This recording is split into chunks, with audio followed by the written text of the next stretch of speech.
Two, one. Welcome everybody to the God is Awesome podcast, where we go over Christian testimonies of faith, and these are all true stories of everyday Christians talking about how an extraordinary God changed their lives. My name is Aaron. I'm your host today. I'm super glad that you're with us, and we have an awesome testimony, an awesome guest lined up for you today in Amanda Morales. Amanda, say what's up to everybody. Good morning. Good morning. It is early in the morning right now, and we are ready to get started. Before we do, though, if this testimony speaks to you or you think it will be beneficial for someone else to listen to, please like it and share it, and share it with that person, and review us on iTunes. It's not really for the the likes or anything, but it's just to make sure that, hey, you know what, people think that they're alone in their struggles, and they're not. These struggles are not unique, and I mean everyone's struggle is kind of unique, but other people can kind of testify to that and help each other through it. That's why God gave us the church. Anyway, thank you so much for joining us. Amanda, let's get this thing started. Tell us a little bit about yourself, origin story, where you're coming from, maybe your childhood and stuff like that. There you go. All right, fasten your seatbelts. All right, my name is Amanda Morales. I'm originally from New Jersey. I was born in 1976. Okay. And we were there till I was about 9. While there, at 5 years old, I had a very traumatic experience happen to me personally with a neighbor. That basically pushed probably a lot of the destruction in my life in my teens. When we moved here, it seemed like it really bothers you. Yeah. When we moved here, my mother had my hair cut and it was supposed to be a bob, and they gave me, I don't know if you know what a pixie cut looks like. It's basically like your hair right now. Oh, spikes. Yeah. And I also had gained a lot of weight when we moved here. I had no friends, and Port St. Lucie was a nothing. Mm-hmm. And it was 1986. And I mean, there was absolutely nothing here. It was just woods and a couple of condos, and and so it was rough when we moved here, having nobody but my brothers, who loved to call me George because my hair was short. And I guess once we got our house built and everything, and I started going into schools, I started meeting some friends, but I just never, ever felt, I guess, wanted. Not even wanted. I trusted no one. Even though someone would say, "Oh, you're my friend," I always, in the back of my mind, was like, "No, they're not." So trust was really broken. It was a really hard thing for you to big trust issues. Gotcha. So I just want to cue the listeners in, some of the stuff earlier. The reason why we kind of skipped through is because really sensitive stuff. But the rest of the testimonies kind of push this way. There's hard to build trust. Yeah. Hard to make friends, hard to make connections, real honest ones. Yeah. Because of walls you maybe built up. Oh yeah. Okay. Oh yeah. I had walls up for years, and I would say elementary was cool. Once I found my friend Julie, she's still my best friend, still to this day. Never ever judged me, never ever had one bad thing to say to me. Yeah. It didn't matter if I was at my worst or my best, she was always there. Gotcha. So God worked through someone. Yes. Okay. And she's had some ups and downs too, so I've never judged her ever. Yeah. So what happened in your teen years? Oh, my teen years was a little bit of a combination of Mean Girls and Boys in the Hood. Okay. All right. Very angry teenager. Very, very angry. I I fought a lot, Mm-hmm. a lot. And I mean, you looked at me the wrong way and it wasn't pretty. Okay. Repressed anger? A lot of repressed anger. Okay. Also,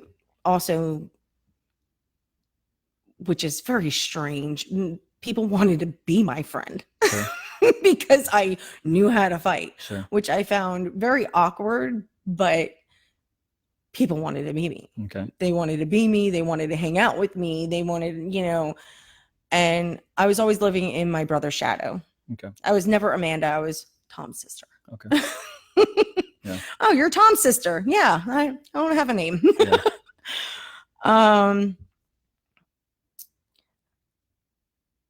But yeah, we hung out in probably about a group of 30. All right. And in this town in the early 90s, again, there's nothing to do for teenagers. There was no outlets. A lot of the churches did not reach out to the community. Okay.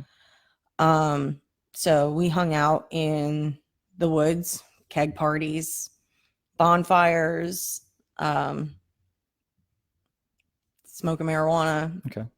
Half my girlfriends were pregnant by 16. All right. I didn't have to worry about that because I was always everybody's friend. Sure. I was the chubby girl. Okay. Always wanted to be the pretty girl, but was always the chubby girl. Didn't know how to do my hair. Okay. Didn't know how to put makeup on. So this lovely curls were as a big fat afro. Sure. Always wanted the boyfriend. Yeah. Always wanted that connection and never really got it. By,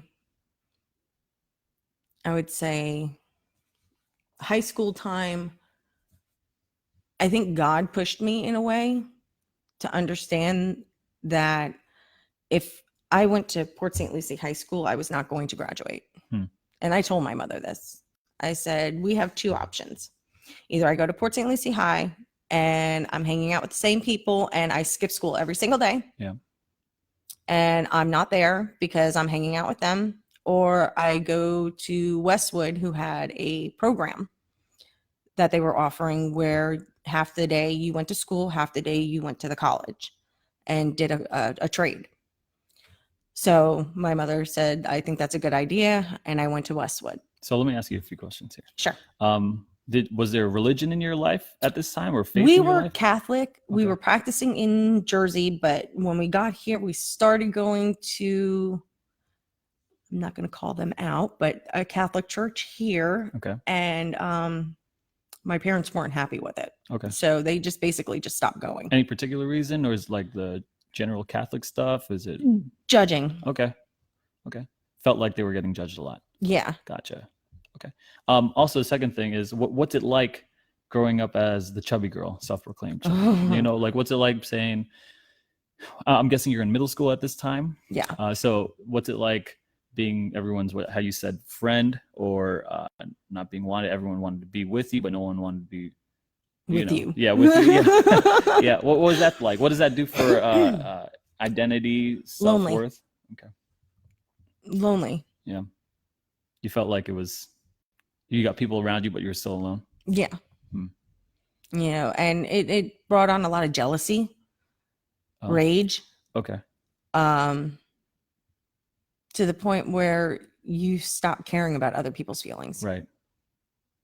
And you're already going into this with a lot of baggage, and then all that's packed on top of that too. Yes. Okay.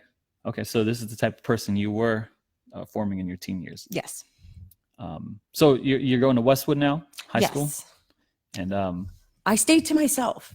I stayed away from the cliques, the groups, did my drama class, did my chorus class, my pottery classes, my regular classes. And I was started with the veterinarian classes. That was,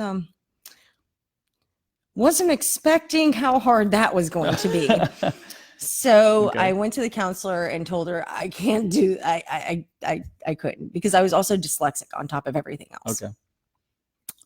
So how did this all shape, like, coming to when did you come to Christ? When did you like find I found faith when I found my husband. Okay. How long ago was that? Oh, let me correct that. My second husband. Oh, okay. Okay. So how, like, what's the path here? Like, I'm trying to see the path to, what's the biggest shaping forces in your life here that you're talking about? My biggest forces was my kids, my husband Ken, his family. But before that, you had a. Before that, I knew there was a God. I prayed to him. Okay. But didn't know how to pray. Interesting. Did not know what kind of works he could do for me. Okay. Because I didn't understand the Bible. I wasn't taught to go into the Bible. I wasn't taught to, trust in him the way I do now. Sure. So you met your first husband then, and you had children? Oh, yeah, he was a peach. Oh, okay. I'm guessing it's not a very healthy relationship? Oh, no. Okay. No. There was a lot of physical and mental abuse. Oh. On both parts. Really? What happened? We were young. We were way young. How young? He was 2 years younger than I was. And when we decided to get married, before that, he had already gotten me into heavier drugs than marijuana. Okay. So how old were you? When we first met, I was 18, almost 19. Okay. So you graduated high school, then you met this with guy. My nail degree, because I had to switch from veterinarian to nail technician. All right. So at 16, I had my nail license. So from 16 on, I was a nail technician. Gotcha. Then you met this younger guy. Yes. What kind of drugs did he get you into? Cocaine. Gotcha. How long were you on that for? Ooh, for a long time. What made you at least all through my 20s. All through my 20s. Really? Oh, yeah. 10 years. So what made you go from marijuana to cocaine? Was it just you liked the guy a lot and you just... I often wonder like how that progression goes. Boredom. Interesting. You go out to the clubs, you have drinks, this and that, hang out, and then, hey, give this a try. Well, with that, I liked cocaine because it made me more personable. It eased the anger. Yes. Made you funner? It made me funner. It made me talk more. This right here is the most I've talked. I could tell I'm not a real talker. I could tell it's difficult. But with that, you don't care. Sure. You don't care what you talk about, how you talk about it. Everybody is your friend. Did you have kids? Did you have kids at this time? At that time, no, not yet. All right. So you were with this guy. You got married early 20s? Yes. Okay. And then cocaine? 2 months before our wedding, I found out I was pregnant. Gotcha. Stopped everything. Okay. We got married. He was always a cheater. I knew, but I didn't know. Okay. You stayed with him? I stayed with him. Why? Because I couldn't prove it. After we had our son, Alan, we had to leave our apartment and move back into my parents. And a couple of nights I would wake up and he was not in bed. And then I started prying, looking in the phones and came across a lot of things. You couldn't prove it, but you had strong suspicion. Yes. Gotcha. But then I started proving it. Oh, okay. Like going through the phones and stuff. Oh, yeah. And not only that, his best friend even admitted it to me because he got tired of being thrown as a pawn. Oh, I'm with Gary. So I would be pissed off at him and start yelling and screaming at him. Sure. And he was like, Amanda, you know what? You're a good person. You're a good mother and you should not be put through this. This is where he is. This is who he's with. And how long did it go for? I kicked him out that night. Oh, okay. Oh, yeah. I packed his things, went to his mother's house, stuck it right in front of her garage and said, he's your problem. Bye-bye. Sure. Did that end it officially, or No. okay? No, we went back and forth for a hot minute, and it was because of my son. Mm. You Just know, tried to work it out for the family. yeah, because my parents never divorced. Mm. My parents were always together, and that's what I wanted. I wanted what my parents had. Sure. You know, and He said he was mentally and physically abusive. yes, In what ways? just changing stories around, trying to make it, oh, well, you wouldn't touch me, you wouldn't come near me. You know, trying to make it my fault. The physical abuse started when I basically had it and started seeing somebody else, and he punched me in the face. Wow. Um, So let me back up. So this mental abuse and shifting stories and blaming you, and then him disappearing through the night, mhm. and the lies and stuff like that. And then you said you've had it, like you thought you were done, and then you started seeing someone else. Yeah. And then he found out and he punched you in the face. Yeah. Man. And me growing up with two older brothers, yeah, I fought back. Yeah, sure. Man. Jail time? No. Okay. No, thank the Lord, I've never seen the back of a police car. Sure. Okay. So how was the divorce on that? That actually, the divorce was fine. Okay. Divorce and because he had found somebody else. And he was planning on marrying her. He was destructive in himself. Sure. You know, his background is crazy. Mm-hmm. But the divorce went fine. And I'm not that person. Oh, if you don't pay me child support, you're not going to see your kid. It takes two to tango. You mm-hmm. know, that's your son. You're going to see him. You know, even when he started paying his child support, he was always there for his son. Okay. You know, he's got him on the days he was supposed to. You know, but he also was big time into now pills. Okay. So a lot of times, I questioned myself for dropping him off, knowing what was going on there.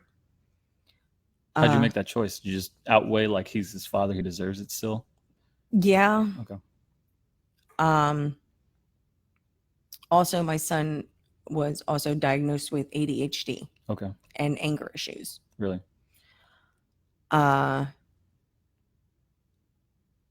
He finally cleaned himself up and went into the Army. Okay.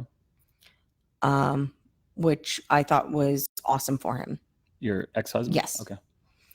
How old are you guys at this time? At this time, late 30s or late 20s? I would say, yeah, late 20s. Early 30s? Yeah. Okay. No, not even 30s yet. About late 20s. Gotcha. And that was cool. And by this time, I had let go of a lot of the anger I had towards him. And still to this day, he's a friend of mine. Okay. We talk, we discuss things, if I have issues with our son, we discuss them together. Right. We have a very friendly relationship, especially for our son. So where does this land you now? Right. So after the first marriage, you've gone through all this stuff with your ex-husband. But I'm still using. Still using cocaine. Yes. And that was my, like I said, made me more personable, but it also made me very skinny. And I was afraid if I stopped, I would get fat again. So this kind of stuff stems from middle school. Yes. You didn't want that life or that persona. Yes. And I was getting lots of attention. So you thought that that cocaine gave you something that you never had before. Yes.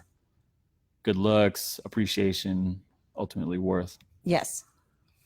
And how'd you feel?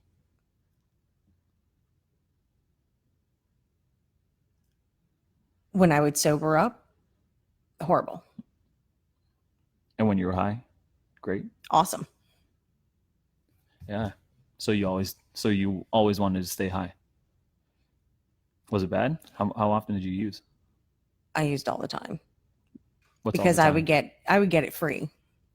Oh, jeez. Yeah. Discount stores, huh? No, How'd you get that? one of my closest friends was the dealer. Oh, okay. My job was to just look pretty, go out in the clubs, find girls, and bring them back to the VIP room for him and his buddies. Mm. So it was like a give and take here. Yeah. He wanted some girls around him. He had a good friend, good looking. Bring him back. I'll give you free cocaine. And you had a son at this time. Yes. I was always there for my son.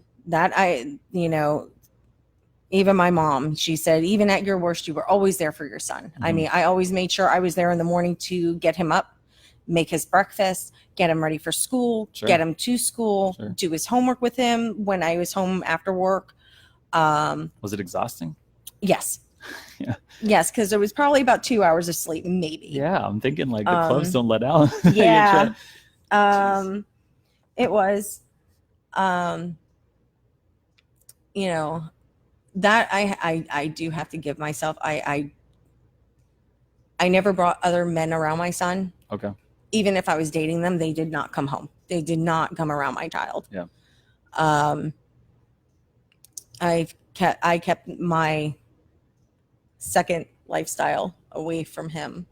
You know. So what happened after that? After that, I had an incident where another one of my buddies, who also was a dealer, had to go out of town. He left all of his stuff with me and his house. Someone knew I was there and he was out of town and broke in while I was out. So all the money that I had sold for him. And when he got back, I had to let him know that his house was tossed. All of his stuff was gone.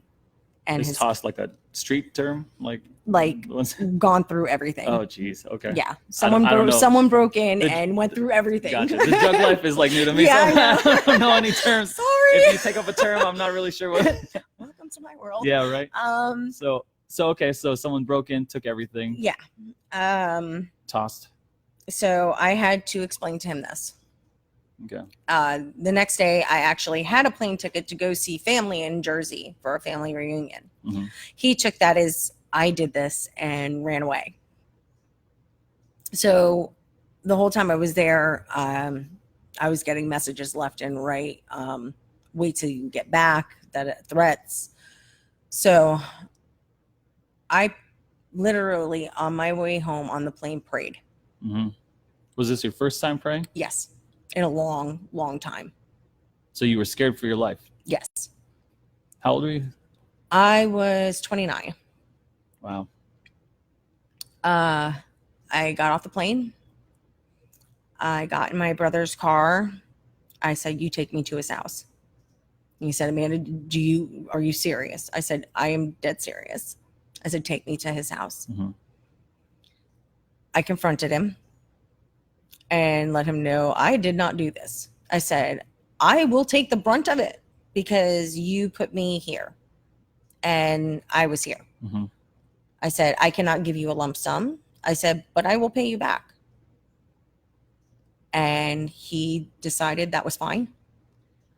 And then as we were driving home, I told my brother, please pull over. As he pulled over, I took my phone and I threw it into a lake. Why? I was done.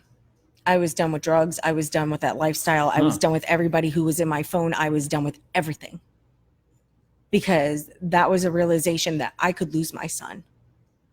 Wow. Okay. I was about to lose my life. My son was about to lose me. And I couldn't have that happen. Gotcha. And when we pulled into the driveway, I walked up to my mother. I told her that I'm a user. These are the signs. This is what you are going to look for. You are going to look for pupil dilation. You are going to look for my nose constantly running. You are going to look for me not sleeping. You are going to be looking for me not eating. I gave her every sign, every ounce of it, to make sure that I never touched it again. And have you? Nope. So your mom's been keeping you on the straight and narrow? I've been keeping myself on the straight and narrow. Gotcha. And my children. Yeah. Gotcha. Mama Bear needs to straighten up. That's tough. Yeah, it was. That's a tough realization. So now I'm at 30, and one of my friends decides, hey, you want to go out? I said, sure. I said, but I don't want to go around here. Mm-hmm. I said, I don't want to run into anybody. She goes, okay, we'll go to Jupiter. I said, all right, great.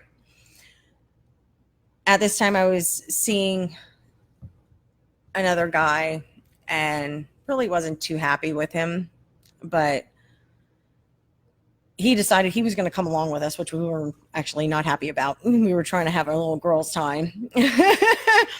So we went to Jupiter, and the club that we were supposed to be at closed down. Oh, okay.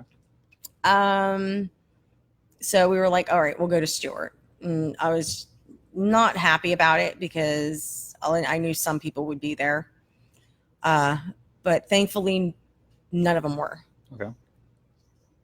But my future husband was. And that's how you met Ken. And actually, I met Ken prior to that. I met Ken when my son was 2. Yeah. He showed up at my friend that I was with that night. He showed up at her house with his sister-in-law, who was one of my friends from middle school. Okay. So I had met him actually prior to that, and ran into him prior years at clubs, and I knew him from somewhere, but didn't know. Gotcha. So me and Ken crossed paths a lot of times. How long did you guys date for until you were married? We dated 3 years. 3 years, and got married. Yeah. What happened? Well, Kenneth happened. Oh. Okay. Kenneth is your son. Yeah. Yeah. Our son. Yeah. Yeah. So you got. But we went into this relationship with not only my son, but he also had a son and daughter from a previous marriage. Okay. That he had living with him, and he had been taken care of since they were little. And then you had another son with him. Yes. Out of wedlock. Right before wedlock. Right before. All right. Okay. So did you get married because of the pregnancy, or was the pregnancy already planned? No, the pregnancy was definitely not planned. I mean, the wedding was planned. Okay. So no. You got married because gotcha. It kind of pushed things along. It kind of sped it up a little. Yeah. So you've got two kids that are by Ken. Yes. One kid, just you. Yes. And then one kid together. Yes. Blended family. Absolutely. And how's parenting there? Woo! That was a roller coaster. Yeah. Still is. Yeah, it really is. What a lot of people need to understand about blended families is you need to stop judging each other, because my parenting is totally different than my husband's was. And you got to stop using the children against each other. You have to be on the same page of discipline, same page of everything. Because there's a lot of triangulation that could happen. Yes, and there's a lot of manipulation. For sure. Especially with the children, because you're the step parent. Yeah. And that comes with both. Yeah, you're not my real mom.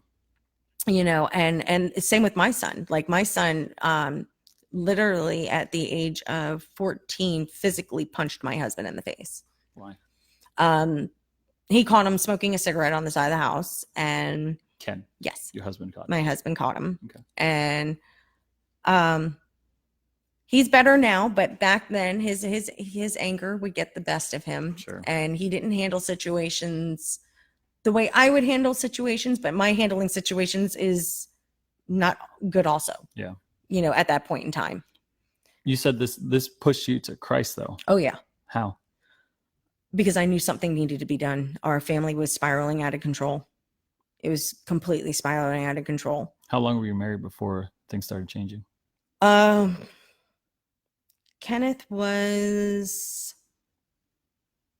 4. So it was 4 years we were married, and we put him into the VBK program with Sunlight. And we started coming to church, and I think he was in 1st grade, and we got him with the Sunday school. and also started the Sun Kids program. And you started volunteering. Absolutely. And so through volunteering, that helped everything. Oh, it pulled it all together. So you started learning about children's I stories. was, oh yeah, I was all in there. You're like sitting down learning with the kids. Let me tell you, Sarah, if you're watching, I love you. I just watching her with the kids, it just amazed me. Yeah. I mean, and just opened my eyes completely. And that year, my son was 5. I think it was 2015. Me and Kenneth gave ourselves to Christ. Wow. And we got baptized. 4 years ago. Yeah. That's and amazing. We got baptized together. Yeah. What caused it? What made you change? Why? Just watching my family change. Really? Not so much our older children, because they still put us through some stuff later on. Sure. But just watching my son's love for all of this, our youngest Kenneth. Mm-hmm. I mean, he just soaked it in, and I wanted more. How did you feel? Like you wanted more for your son, for your family, for yourself? Yes. And it was doing wonders with our marriage, because there were some rocky times where I didn't know if me and Ken were going to make it. Oh, I assume so. That's tough. And it has done wonders for our marriage. We've been the best ever. Yeah. Since we accepted this, and he had already accepted it years prior. His family is very Christian. Okay. So he was a Christian coming into the marriage. Yes. Okay. Yes. And his father played a big part in it. Okay. His father played a very big part in it with me. Because when I lost my father,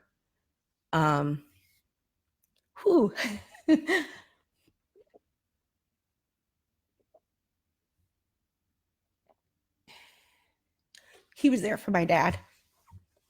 And he had my dad accept Jesus in the hospital.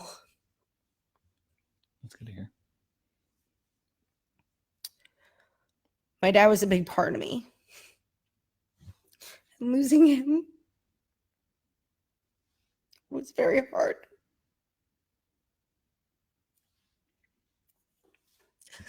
It's still hard. And seeing him accept Jesus just opened my heart. Mm-hmm. And for William to get him to do that, my father-in-law, opened my heart to him, because my dad was a tough man, a typical Guinea from Jersey. He was rough. Yeah. What's a Guinea? Is that a drug thing too? No, that's an Italian. Okay. I don't know. He was a tough man. Okay. Also didn't know how to show a lot of love, But meant the world to you. Yes. How do you die? His heart failed. Okay.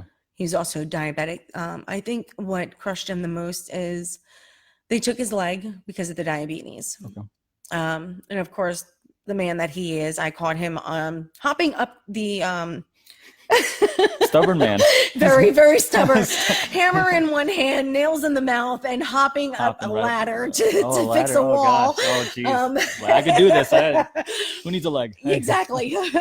So he's there for you. But when they took his second leg, I think that was his downfall. Sure.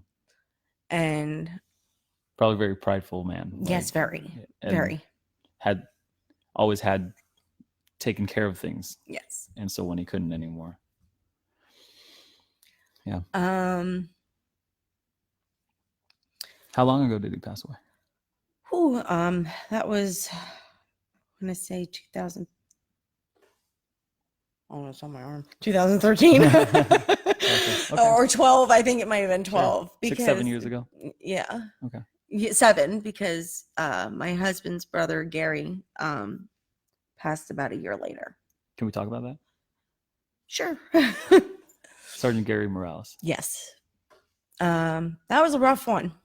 It hit the community. Big time. Port St. Lucie, if you guys are listening around the world, Port St. Lucie lost one of its finest. Yeah. Maybe walk us through really quick. How'd your family brace for that? Dealt with that? Were you guys Christians at this time? Yes. Okay. It was rough. How so? At first, everybody came together. There was a big outpour in the community. A big outpour. A year later, it tore everybody apart. Why a year later?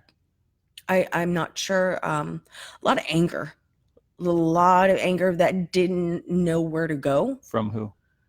From everybody in the family. Okay. But in different areas, in different situations. I don't understand. That's I'm gonna say it's not my story to tell. That would be Ken's. Gotcha. Who is listening right now, and you're next. Just to let you know. Yeah. So what about you then?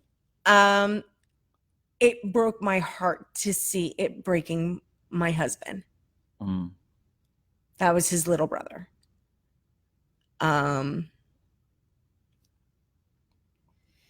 And he's not very an open, emotional man.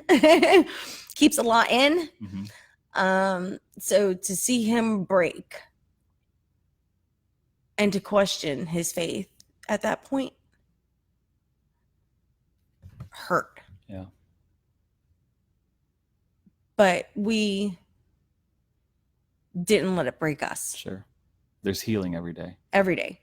Every single day. And it brought me and my husband more so together. Our marriage is amazing. Yeah. He's amazing. I don't know where I would be right now without him. Yeah. That's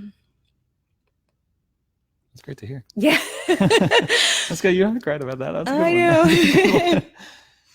I love you. We all love you.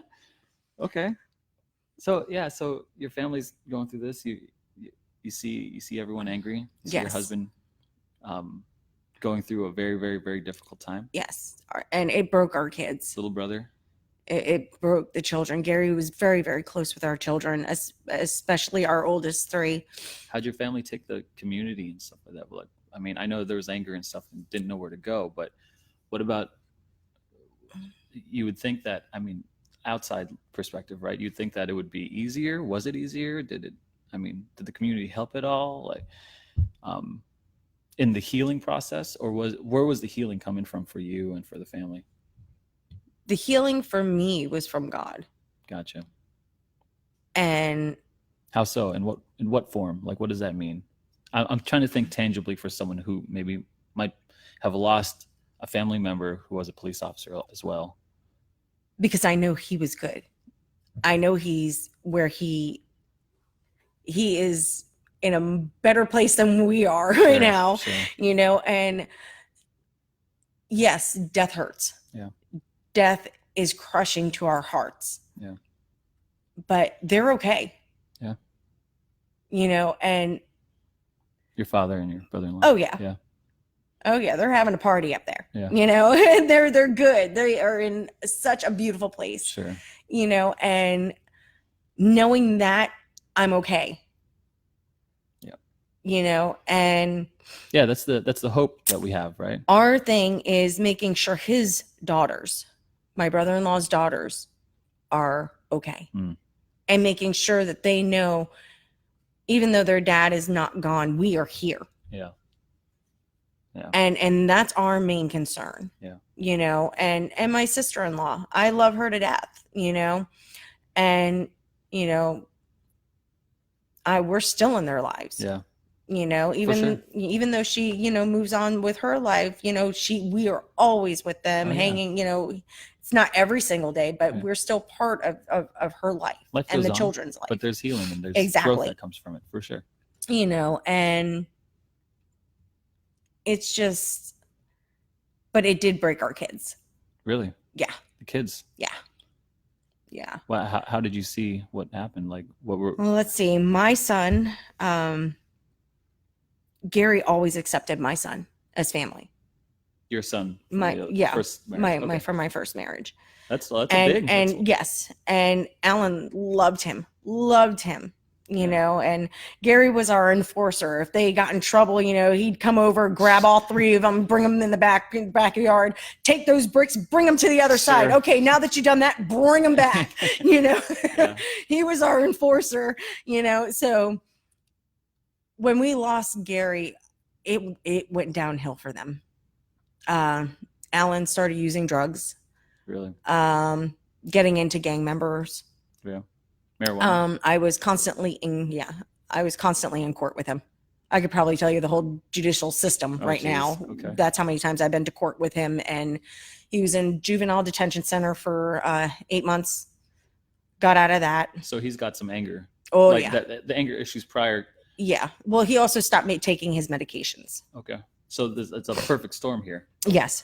Lost, doesn't know how to express it, got anger issues. And his grandfather was a very big father figure to him. So when he lost him, and then a year later, Gary, it was just boom. Yeah. Two big male influences in his life gone. And how do you parent through that? I know you're currently doing that. So. To tell you the truth, what I have been through with him and our two other children, I don't know if anybody else could do. Yeah. I really just. What's the worst thing? My son is in prison right now. He'll be home May 19th. Yeah. But yeah, he had to do a stint in prison. What happened? After he got out of juvenile detention, he had a stipulation that he had no probation or anything like that, but he had stipulation that he could not be around any type of guns till he was 24. And someone brought in a picture of him with holding a gun. The one thing I have to give my son is he doesn't lie. He could have sat there and said, "Oh, that was from years ago. Oh, that was a BB gun." Mm-hmm. No, he said, "No, it was." So that was a violation. And straightforward type of character. Yeah. Okay. Unapologetic, probably. Yeah, he's that one kid who's, I did it. Yeah. And you love him for it. Yes. But you know, it was hard. Sure. You know, because he was looking at 3 years. And I dropped to my knees and I surrendered. Said, I can't do it. I can't do this. I can't handle this. And I need your help, God. I said, I'm putting it in your hands. I'm giving him to you. I cannot do it. I can't do it alone. That's a lot of control you're giving up. I gave up everything. And he only got a year and a day. And he spent 8 months of it here in county. Okay. So he got eight months of that here. So all he had to do was finish out 3 months in the prison. Our other two spiraled with drugs, alcohol. It's hard. Also got put in jail recently. Oh, geez. Okay. So what do you do as a Christian mother? But help us out here. What have you done other than surrender? That's a big thing. That's a lot. But what does your mentality look like going into parenting like this, or these kids? Just be there. Yeah. To let them know that it doesn't matter what you've done. I'm here. Yeah. Do I agree with your choices? Absolutely not. Yeah. Absolutely not. Sounds a lot like what God does for us. You know, but I'm not going to walk away from you. And I'm not going to stop fighting. Yeah. Yeah. I'm not letting go. Yeah. These are my kids. You know, I did not birth those two, but those are my children. Yeah. Sure. You know, I've had them since Kendall was 7 and Nicholas was 9. Those are my kids. Mm-hmm. Yeah.